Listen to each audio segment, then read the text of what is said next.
and welcome back to The Composer's Life. My name is Nadia. I'm your host, and this podcast is all about a composer, composers in general, and what they do, and what composing is, and all of that good stuff. Just a little bit about myself. I'm a composer about to graduate from Berklee College of Music with a degree in film scoring. So, this is just all about things I've learned, things that I'm learning, my journey, and eventually interviews with other composers. Please listen to it and follow or rate 5 stars so other people can find it as well if you're listening on Apple Podcasts. And that way people will be able to find it as well. So hope you like it. Just a little update because I've been wanting to give updates in every episode just about what I'm up to. I don't really have any specific composing projects I'm working on right now. Like I said last week, I just finished a couple of student films. Since my episode, before my episode, I've just been trying to practice piano more often. In the episode last week, I talked about mastering an instrument and learning music on it and how that can help you be a better composer yourself. I've just been trying to practice piano more often so I can follow that advice myself that I'm giving, and just putting more of an effort to learn technique and stuff again. So basically, I auditioned for Berklee with piano, and the first 4 semesters at Berklee, you do instrument lessons. But after that, you really go into your degree. And unless you're majoring in performance, you don't really have time to play your instrument after that, which is, it's unfortunate, unless you really put time aside and stuff. It's been a while since I've sat down to actually practice piano. I use it a lot when I compose, and I still sit down and play on it every so often. But I'm really putting an effort into actually practicing it, and it's been so nice to just lose myself in learning pieces of music again, which I've really loved doing. Anyways, to get into what I want to talk about today, I just kind of wanted to have a short and sweet, simple message about having faith in what you're doing and your abilities and staying diligent in what you'd like to pursue as a composer. No matter what your goals are or what you're trying to accomplish, whether it be your career or just a hobby, just having faith that what you're creating is worth something and will be important to someone else. There's a book that I recently read on being creative and being an artist and showing your work and just what you have to give to the world. It's called The War of Art by Steven Pressfield. So I really enjoyed this book, and I would definitely suggest anyone who's an artist, especially a composer, to read it. He is an author himself and an artist. So the language he uses and the way he talks, it really spoke to me and how I think about things. And I loved how he described everything. And the book is really about, just your mental struggles and challenges that you face as an artist with just even sitting down to do any creative work and how to get past that and how to choose to create, basically. And it's just a great book, so I definitely suggest it. But I was just thinking while reading it about how difficult it can be to pursue a career like composing. You don't always have a job unless you work at a company that specifically composes, music for different companies. I don't know, like video games and stuff. But other than that, you kind of get jobs as they come and apply for them yourself. And it's a very freelance entrepreneur type of life. And it can be very difficult to do that. There are so many questions that come up, like, should I go to school? Is what I'm creating good? And I say that with quotation marks.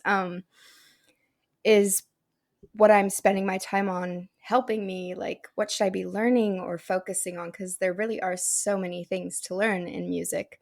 And it can be difficult as well when you don't know when you're going to have a paycheck or how things are going or if people are going to like what you're making.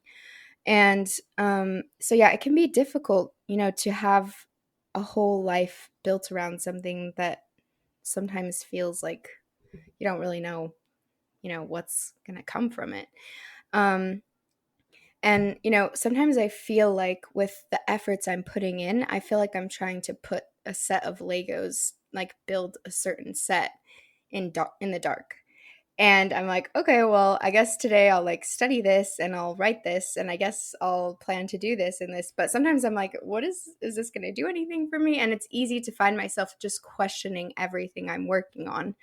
And then, you add on top of it, is anyone even going to like this piece of music? Like, is it going to appeal to anyone? So those are like very normal composer questions for me to have. And I've talked to other people who I think have the same feelings. It's not something we talk about very much, but I think we're all in the same boat when it comes to creating stuff. So anyways, sorry, just trying to find where I'm at. But yeah, in this book, The War of Art, he just talks about how every person has like a life mission, basically. We all know deep down what we truly want to do and what we could do to help the world and for ourselves. It's just a matter of choosing to do it or not. And I think many times it's based off of the talents that we have and the interests that we have in life. So he just talks about finding and pursuing what you want to do and the struggles that come with that. But what I want to focus on is, when you're writing music and you know that you want to compose, and I think the question is, should I pursue that though? And yeah, like I've just said, it's a difficult decision to make, and there are a lot of things that you question as you go along. So I just loved the last page of the book, and I'm actually going to read it because it really brought everything together for me. And I was like, yes, what I'm doing is worth something, and it is going somewhere, and it's helping someone in some way. So I'm going to start reading it now. It starts, if you were meant to cure cancer or write a symphony or crack cold fusion and you don't do it, you not only hurt yourself, even destroy yourself. You hurt your children. You hurt me. You hurt the planet. You shame the angels who watch over you, and you spite the Almighty who created you and only you with your unique gifts for the sole purpose of nudging the human race 1 millimeter further along its path back to God. Creative work is not a selfish act or a bid for attention on the part of the actor. It's a gift to the world and every being in it. Don't cheat us of your contribution. Give us what you've got. So I just thought that last page was so beautiful. And even if you don't necessarily believe in God, if everybody did what they truly felt inside that they should do and pursue in terms of dreams and things that could help the world, just imagine how wonderful the world would be, how much better it would be. So I think, as an artist and a creator and a composer, just remember that what you have to contribute is important. It doesn't matter how famous you are, how big your audience is, or whatever it might be that you're concerned about. What you have going on in your head and whatever inspires you and you're creating, it's not there for nothing. There's a purpose to it and there's a point, and you never know when something you create and put out there is going to touch someone else. So make time and make space for it, pursue it, and give it energy because it's going to go places that you don't even know.